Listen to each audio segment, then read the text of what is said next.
Hi folks, how's all doing? Welcome to episode 11 of In the Shed.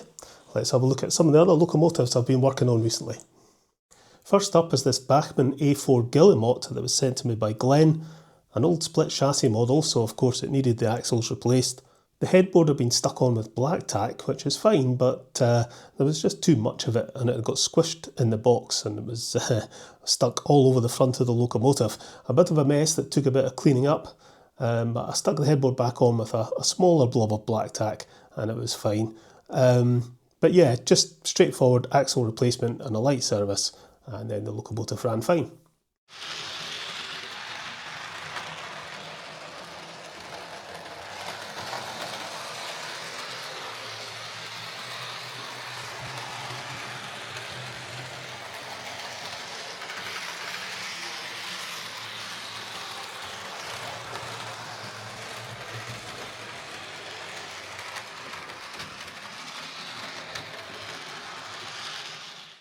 This old Hornby Black 5 in LMS Maroon was sent to me by Alf. The model had clearly been messed around with a bit. The left valve gear's union link and combination lever were out of position, and the spacer was missing on the middle crank. The tender frame was broken as well. The motor ran okay but made a nasty squeal and rattle, so I serviced the motor and sorted out the valve gear. The magnet in the motor was loose, which is something I've seen in a few old Hornby Ringfields before. That causes a nasty rattling sound, so I wrapped some copper shielding tape around the magnet to make it a tighter fit in the motor casing. The axles on the tender were badly bent and needed replaced. I suspect the tender had been stewed on at some point, I think. The body fixing screw on the locomotive body was beginning to fail as well, so glued that up to stabilise it. Kind of the usual things you find wrong with old models like these, but all sorted and it ran fine.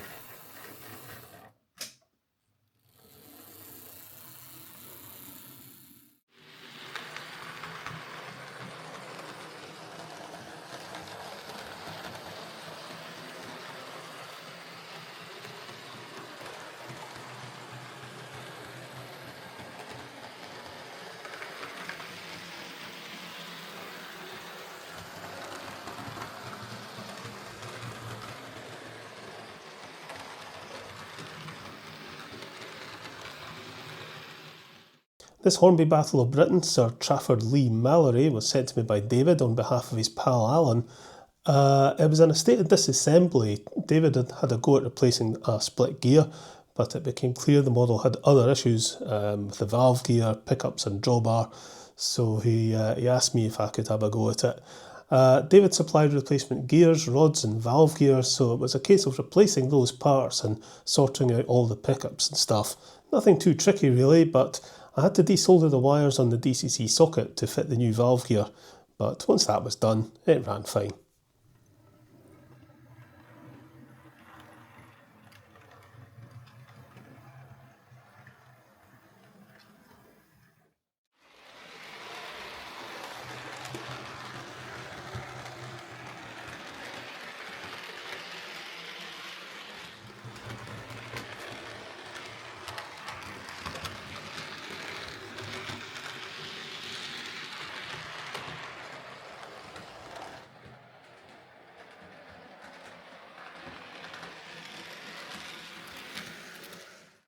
This model was one of 3 locomotives sent to me by Bob that he inherited from his late father-in-law.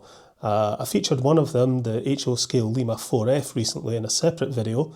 This looked to have been jiggery faffed to the point I very nearly declared it scrap. It was clearly a Frankenstein model made up of what I suspect was a couple of old Flying Scotsman locomotives from different years of manufacture.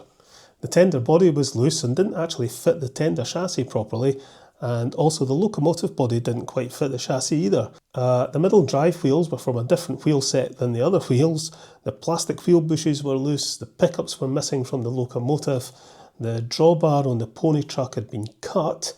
There was an attempt by Bob's father-in-law to fashion a new drawbar connection using nuts and bolts. So yeah, I initially pretty much concluded, stuff that, and put it aside. But Robert the Devil kept niggling at me, so I took it apart, serviced the motor, replaced the middle drive wheels with spares I had, I fitted some blade pickups and ran a wire from them to the motor in the tender to bypass the butchered drawbar. Another problem with the drawbar was that it was too short and the locomotive and tender were far too close together. So in true Bob's father-in-law fashion, I made a wee extension out of some brass strip, and I stuck the tender body on with some adhesive tape after filing it a bit to make it fit better, and in the end it actually ran way better than I ever thought it would. But yeah, I very nearly declared this model scrap. Frankenstein models are never good to work on.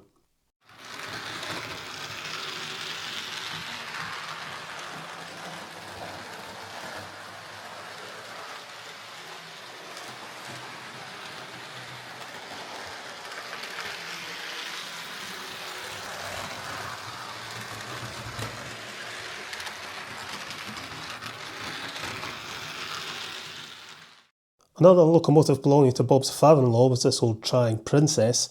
The drive gear was very, very worn, but still engaged with the worm okay. The tender was broken and glued together, and both the tender and the front bogie had been re-wheeled at some point. I gave the locomotive a service and remagnetised it, and it ran okay for an old messed around with Triang model.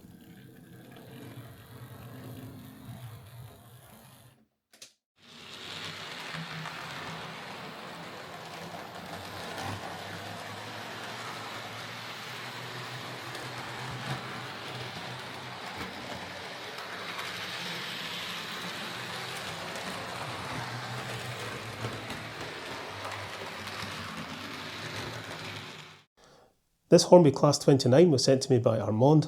It was in a bit of a state, especially the wiring.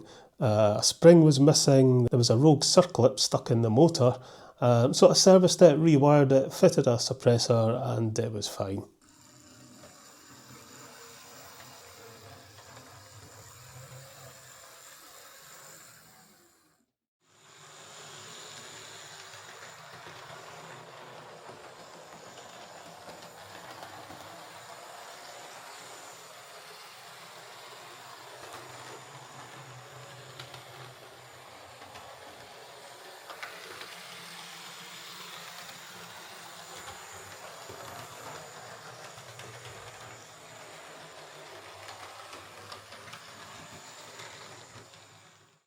Gary sent me this Hornby Duchess of Sutherland that he'd bought off eBay.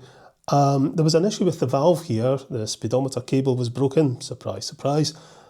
Some steps had broken off the tender, and one of the smoke deflectors was loose. Also, the wires to the drawbar contacts were loose, as is so often the case. However, on close inspection it became clear that, as well as all those issues, the model really needed a complete strip down and overhaul, as it had a severe case of carpetitis. So I took it apart, cleaned it, rebuilt it, and fixed all the issues apart from the speedometer cable, and it ran fine.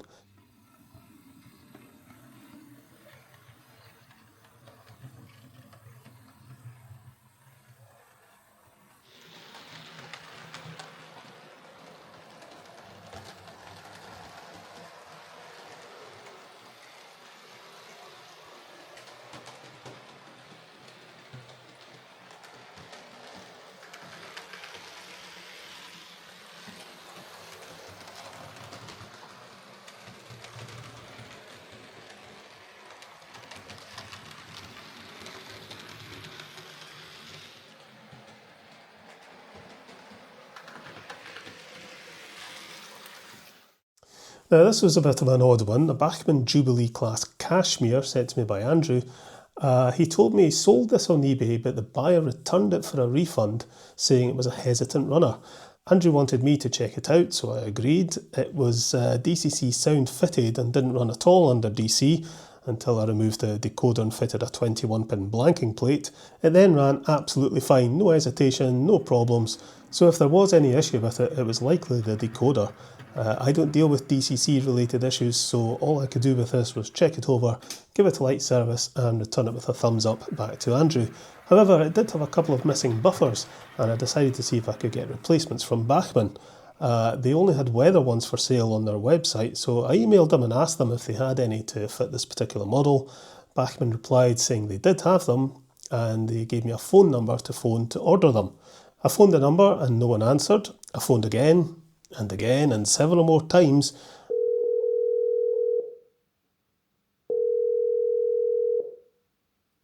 Eventually someone answered the phone and I was able to order the buffers.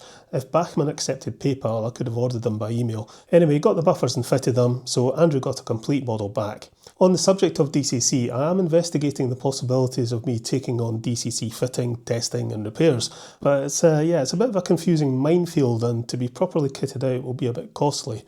But I would like to be able to test decoders, diagnose, replace, do conversions, etc. So we'll see what happens there.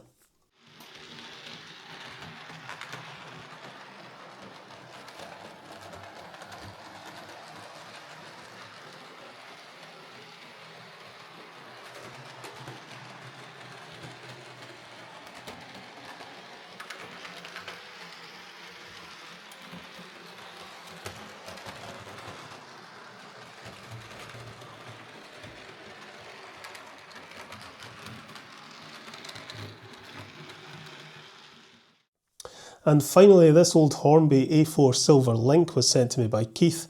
I really wish I'd asked to see a picture of this model before it was sent to me. At first glance I saw that the contacts on the drawbar were mangled and that the rear axle was missing from the tender, but on closer inspection I noticed that parts of the valve gear were missing and that the tender and locomotive were not a match. This was another Frankenstein model, and they are always a problem. The pinion was loose on the motor, the wheel spacing was out, and there were a few other issues, but the missing parts really killed this one as I wasn't able to source replacements. It doesn't happen very often, but I contacted Keith and advised him that this was pretty much scrap box fodder and not really a viable repair. I refunded him and he very kindly offered me the model for spares, which was very helpful. Sometimes you're just better off buying another model than fiddling around and spending a disproportionate amount of money on an old banger. So there we go, an example of one that I didn't get running. It does happen.